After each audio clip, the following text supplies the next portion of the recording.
Un obispo singular. Dejó la bata de químico por la sotana. Vivió el movimiento del 68 y eso lo transformó. Raúl Vera, el obispo de Saltillo, hoy no deja de llamar la atención en defensa de los derechos humanos. Frontal y por momentos dicharachero, nos confiesa sin tapujos todo cuanto piensa. ¿Tener 66 años le resulta cabalístico? No, no, para nada. Cada año para mí ha sido diferente. ¿Ha valido la pena? Muchísimo, muchísimo. Estoy muy contento. Yo creo que las etapas de mi vida las he vivido como debe de ser. Lo cierto es que si no es el único, quedan muy pocos obispos como usted. No, yo creo que hay muchos. Yo creo que hay muchos obispos. Todos tenemos buena voluntad. ¿Como usted? Bueno, cada quien es diferente. Y a mí me ha tocado un itinerario difícil. Quizá por eso dicen que no soy igual, pero me han puesto en lugares muy difíciles. ¿Méndez Arceo, Samuel Ruiz estarán a la izquierda del padre? El padre no tiene izquierda ni derecha. ¿Ya habrán fomentado arriba en los cielos el psicoanálisis? Dios conoce lo más profundo del ser, entonces allá el psicoanálisis no existe como tal. Hay un cuento muy bueno que al final te lo cuento a ti. Aquí, en la tierra, fracasó la teología de la liberación. De ninguna manera. No ha fracasado. Hoy la teología latinoamericana, que inició con este nombre, está en todo el magisterio de la Iglesia. ¿Qué no se registra tan solo en el sureste que los católicos van en declive? Existió esa teoría cuando querían adjudicarle a don Samuel que estaba desbaratando la iglesia de San Cristóbal, pero yo comprobé, y así lo dije ante la Santa Sede, que eso no era cierto. Volvamos, que llega tarde a la vocación sacerdotal, don Raúl. Yo no creo, yo llegué en el momento justo, Se perdió la formación y el encierro monástico. Bueno, nosotros nunca hemos tenido encierro monástico, los dominicos fuimos creados, Santo Domingo innovó la vida monástica y nos puso en medio de la sociedad a predicar, pero llevando una vida profundamente contemplativa. Quizás eso propició que tocara más a la gente. Pues yo creo que la gente fue muy generosa y yo noté que la gente era muy generosa conmigo y tuve que hacerlo con ellos. ¿No se pregunta todavía qué hace un químico en sotana? No, porque la química me dejó una sabiduría. Yo, por ejemplo, siempre me he preocupado por que la iglesia tenga procesos organizados. Usted tenía 22 años en 1968 y además estudiaba en la UNAM. En ese momento yo era pasante y no me perdí ninguna de las manifestaciones, excepto Tlatelolco, porque me llamaron para reprogramar mi examen profesional. ¿Alguna señal debió recibir del movimiento? Claro que sí, claro que sí.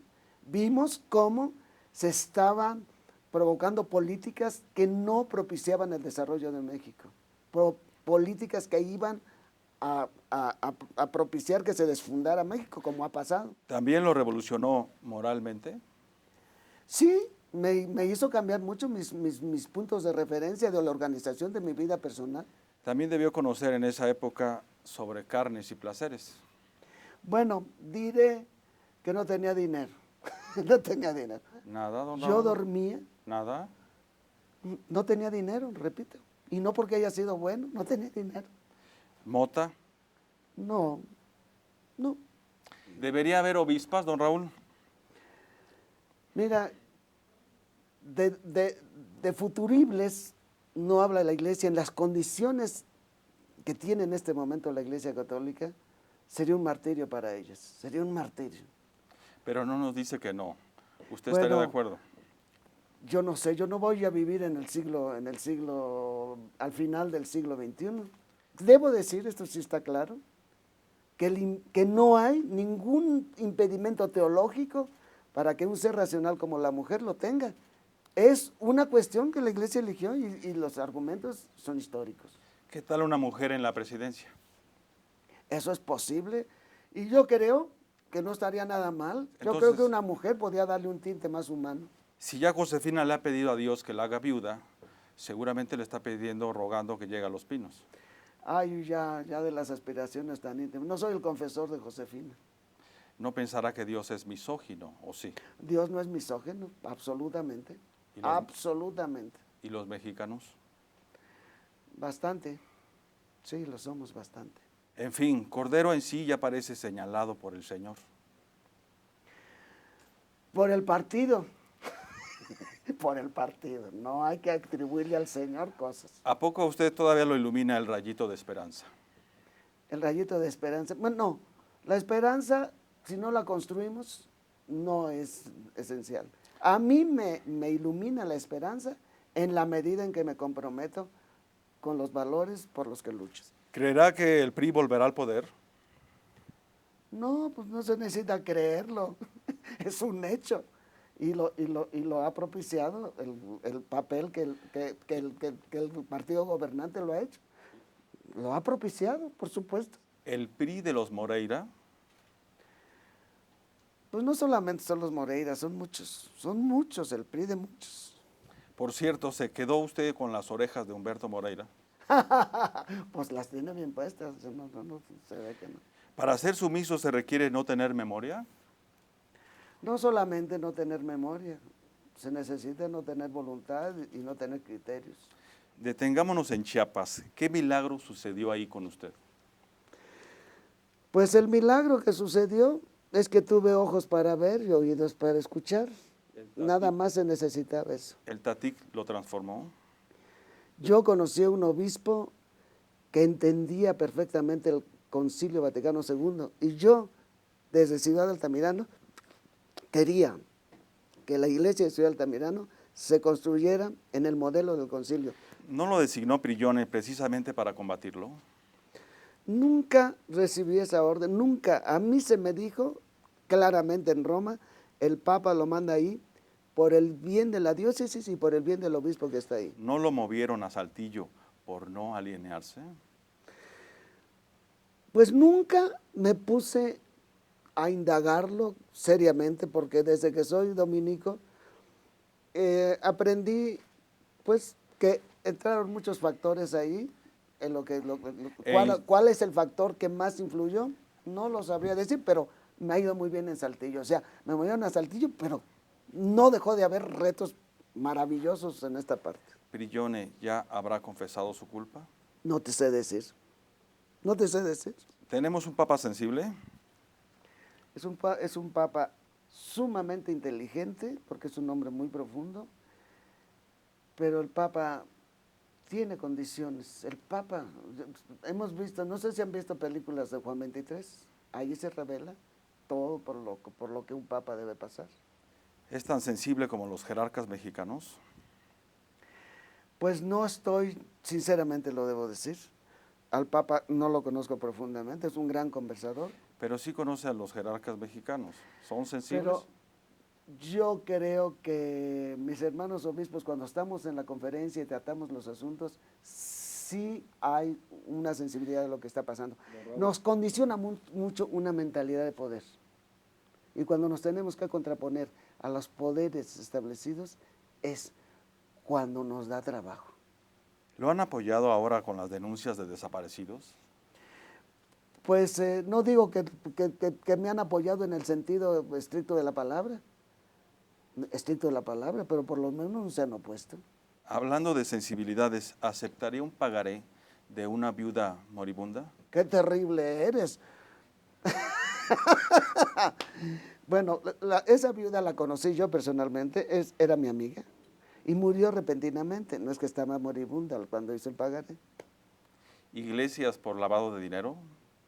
De ninguna manera, no es posible eso, aunque hay una confusión de una declaración de uno de mis hermanos que ya murió.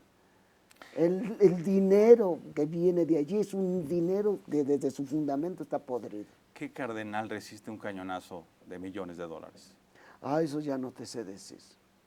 Es una pregunta muy difícil, porque realmente pues, yo estaría mintiendo si hay un problema de eso.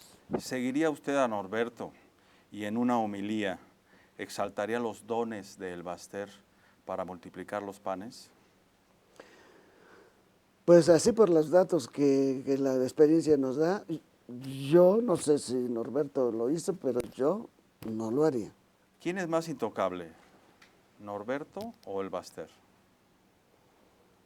No, pues realmente hay mecanismos políticos y hay mecanismos de la función pública que le pueden dar mayor seguridad a la señora Elbester.